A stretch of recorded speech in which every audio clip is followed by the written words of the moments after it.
There's a couple things that come to mind. I think number one, you have to believe and care about what you're giving to people, what you're selling. In our case, and in my case personally, huge love of home ownership, of people getting ahead in life, of seeing money in an easier way than maybe what they were taught in the past. And, kind of being able to help people through that process and then see the outcome of the happiness of having a home, a place for their family, watching their financial profile grow. I think that's the biggest thing, is at least a starter. I can't even imagine, I guess, going into this day to day, not having just the firmest belief in what we're giving as vitally important to people. From there, obviously there's the basics. There's, wild persistence. There's been more down days than there's been up days. We've been through unexpectedly great markets. We've been through unexpectedly horrible markets. We've had people try and steal from us. People try and lie to us.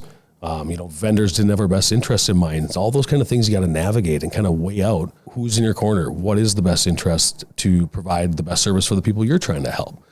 And then kind of getting into even mortgage things we talk about. It's not dismissed that, it's a risk.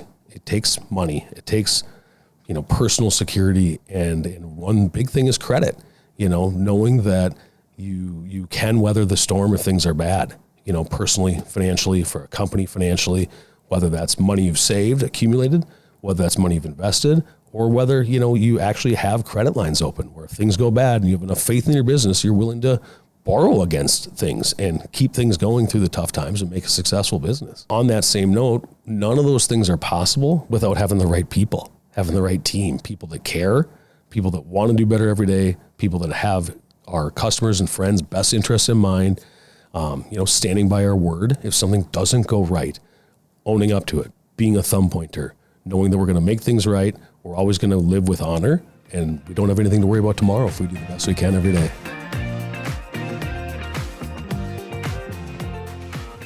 I think it'd have to be more of, knowing to keep the big picture in mind, not to get too high on the highs, not to get too low on the lows, and just know that the vision you've set out and the goal you've set out is going to work because you're doing the right things day to day, person to person, to make that vision come reality.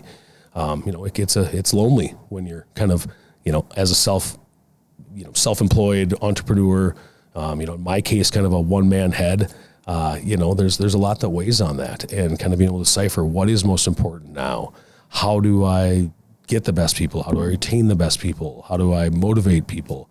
And, keep everybody on the same line of the same vision of what the company's here for, which is to improve people's financial lives. So in other ways to improve their lives socially, personally, anything we can to kind of help people out. I think is the biggest thing, because I can just see how people might get a little bit lost day to day.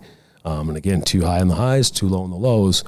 I don't see that working out long term. I think we've done a great job of that, yet we always could have been better at that. So I think if I look back, that'd be the big thing, is to have faith that you're doing the right thing and it's going to work. It might not always be smooth, but you keep the eye on the prize, and here we are.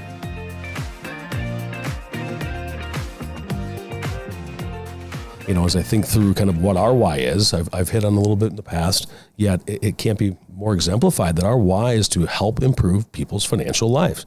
Things can be confusing in finance.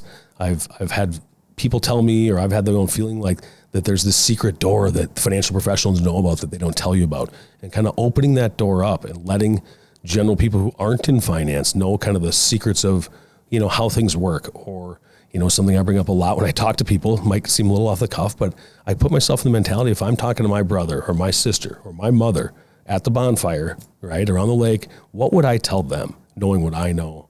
And what would I do in their situation, knowing what I know? And that the whys, when it's really your North Star like it is for us, it really doesn't change. It gets almost more and more every day of what is that why? What's that why now? What is this person's why? How can we actually address what people are looking for and not get distracted with transactions and costs and kind of that mentality of life? It's just really keeping it simple. We're all here on earth for a little bit. How can we make the most of it? How can we help each other succeed?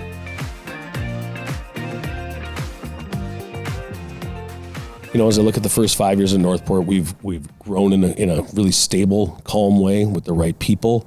Right now we're at a team of 12, 13 in kind of given time, with some of the, a couple people who are more part-time, whether it's our interns helping them in their career, whether it's, kind of part-time contractors, whether it's media, whether it's advertising, whether it's, bookkeeping, things like that. And as I look forward, there's obviously everyone wants to grow. Our goal is not to be a 200-person call center or be a, one of these big name companies. We want to be that local, that boutique who actually has care, has knowledge, professional, is looking out for everybody's best interest versus ours, kind of straight out the bat.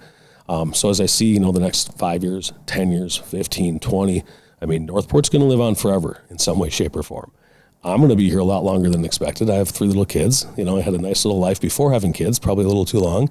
And so, late 40s changing diapers. And with that, I don't see that as a downside. I'm never not going to work in some context. I love what I do. I'm always going to want to help people. So as I look at the next, 5, 10, 15, 20 years, it's just a slow, steady growth of building a culture of good people, of customers that are happy, of referrals that continue to come in because people have trust in us and they know that we're doing the right thing.